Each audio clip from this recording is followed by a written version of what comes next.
Welcome back to your weekly ag update from Blomgren Seed in Boone, Iowa. Today is Tuesday, July 25th. Quick update on heat accumulation and rainfall. We're continuing to trend low on rain. Boone County should be at about 17 and a half inches of rain. We're at about 11 and a half inches. Obviously, that's kind of the topic of conversation. What happens if we continue to accumulate heat without moisture? Heat-wise, we're at 1,760 GDUs in this field. That's still trending about 70 ahead of average. So we've been pretty consistent there. We've certainly had some heat over the last couple weeks, but we're not radically ahead of where we normally are. What we're going to talk about today is some observations we've been making in the field. We've received a couple calls about the term that typically gets used as firing corn. So what we're going to do is kind of address that. This would be better addressed if we could actually go out into the field, but it's a little bit difficult to film out there. So we're going to address kind of what we're observing and what we think you should be seeing over the next couple weeks. So normal physiological maturity in corn as it goes through the reproductive stages.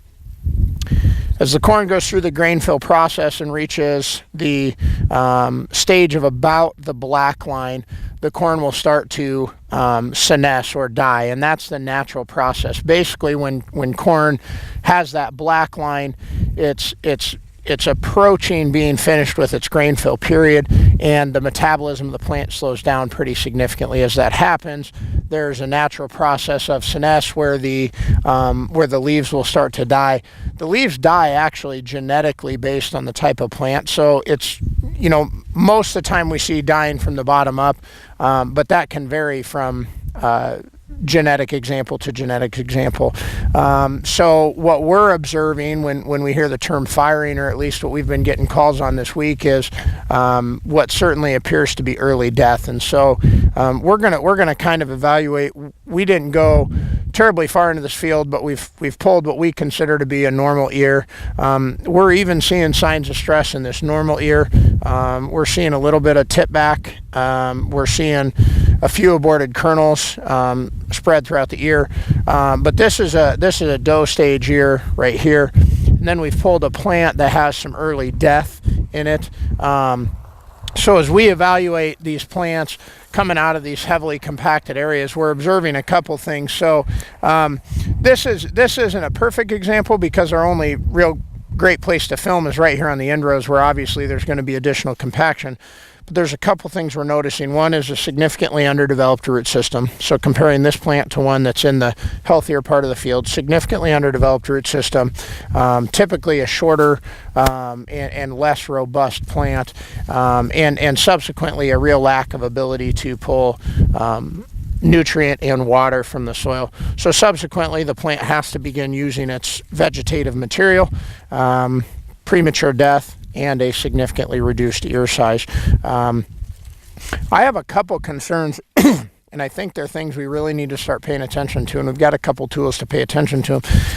I believe you're going to see a lot of this showing up in the poor areas in the field, so the compacted areas, the end rows, areas that were maybe planted too wet, those sorts of things. And I also think you're going to see some hybrid differences with early season vigor when we think through what we went through right after planting. But what I think is going to be really important is we pay attention. If it doesn't start raining, which it doesn't look real positive, we're going to start to see, I think, premature death in a lot of areas in the field. And I think it's really important that we're scouting and putting together a plan for where we harvest. These plants don't have a choice. Even these good plants don't have a choice but to begin pulling out of the stock. So we talked a little bit about that last week. If we don't start catching some rain, we're going to compromise the integrity of even our whole field. So we've got a couple tools that you can use. One is just our scouting services. If you haven't been scouting, or if you want somebody to come scout for you, please let us come look. It's going to be imperative we know we're losing some bushels, but I still think there's potential out there. We have to know when and how to harvest this year, and so I think scouting is going to be critical. We also have the drones, which are a great tool if you want to just cover, some big areas of your farm and see how things are progressing. We can use those drones. I just think it's imperative as we start to see what we're seeing happen here, and we know that's going to spread wider if we don't have rain. It's going to be really important to scout and understand where your fields are at as we start to approach harvest. So, we want to be here to help you guys. We want to be a significant part in making those plans. So if you need help, please reach out to us. If not, be out in the trucks, be looking for this early dying and start putting together a plan for when you're going to harvest what fields.